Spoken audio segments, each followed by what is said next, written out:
அஸ்ஸலாமு அலைக்கும் வரஹ்மத்துல்லாஹி வபரகாத்துஹு. கணியத்திற்குரிய முஃமினீன்களே, பாக்கியமான துல்ஹஜ் மாதத்தை அடைந்தோம். அல்லாஹ்வுடைய பேரருளால் பிறை ஒன்றிலிருந்து இன்னைக்கு யௌமுல் அரஃபாவுடைய நாளினுடைய நோன்பை நோற்ற இதுவரை அல்லாஹ்வுடைய பேரருளை கொண்டு நிறைய அமல்களை செஞ்சோம், திக்ர் செஞ்சோம், அல்லாஹ் குறித்து சிந்தித்தோம், நிறைய நோன்புகள் வைத்தோம், நிறைய சதக்காக்கள் செய்தோம்.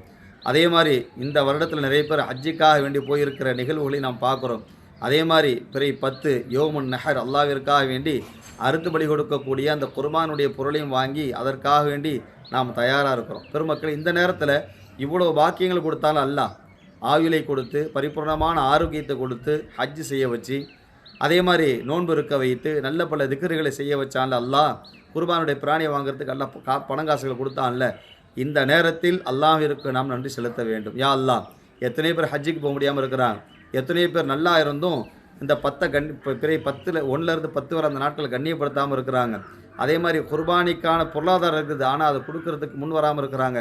எதுவுமே இல்லாத எனக்கு இந்த வாய்ப்பை தந்தாய ரப்பே என்று உனக்கே புகழனைத்தும் யா அல்லாஹ் என்று நாம் சொல்லுகிற போது வரக்கூடிய ஆண்டுகளில் அல்லாஹ் அதை அதிகமாக்கி தருவோம். அல்லாஹ்வுடைய வாக்கு லஇன் ஷக்கர்தும் லஅஸீதன்னக்கும், நீங்கள் எனக்கு நன்றி செலுத்தினீங்க, அதை நான் உங்களுக்கு அதிகமாக்கி தருவேன் அப்படிங்கிறான். அதனால் பெருமக்களே, இவ்வளோ நாள் இந்த அமல்களை செய்தோம். நாளை எஞ்சியிருக்கிற அந்த பிறை 10 அடைந்து தொழுது அல்லாஹ்விற்காக வேண்டி கொடுக்கப்படுகிற அந்த குர்பானியை சரியான முறையில் கொடுத்து எப்படி அல்லாஹ் ஹஜரத் இப்ராஹிம் அலைஹிஸ்ஸலாத்திலிருந்து ஏற்றுக்கிட்டானோ, நமது நாயகம் ஸல்லல்லாஹு அலைஹி வஸல்லம் எடுத்து அல்லாஹ் கபூல் செய்து கொண்டானோ, அதுபோன்று நம்முடைய குர்பானியினுடைய அந்த பிராணியை அல்லாஹ் பரிபூர்ணமான முறையில் கபூல் செய்து என்ன வளங்களை பாக்கியங்களை அல்லாஹ் தருவானோ அத்தனை வளங்களையும் பாக்கியங்களையும் பெற்று நீளமான ஆயுளோடும் நிரப்பமான ஆரோக்கியத்தோடும் இன்ஷா அல்லாஹ் வருகிற எதிர்காலத்தில் பல ஹஜ்ஜுடைய மாதங்களை அடைந்து நல்ல அமல்கள் செய்வதற்கு அல்லாஹ் நம்ம திருப்பெரும் கிருபை செய்வானாக.